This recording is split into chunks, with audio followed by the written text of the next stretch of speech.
Mummy, ये spot को अचानक क्या हो गया? ओहो, लगता है स्पॉट मिक्सर की आवाज से डर रहा है। तो अब हम क्या करें मम्मी? ये शांत कैसे होगा? हमें स्पॉट को ट्रीट्स खिलानी पड़ेंगी। ट्रीट्स? हाँ, अब इससे क्या होगा मम्मी?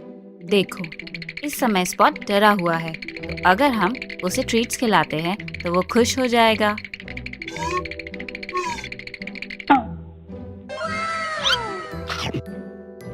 देखा, जब भी हम मिक्सर चलाएंगे तब हम स्पॉट को ट्रीट्स देंगे।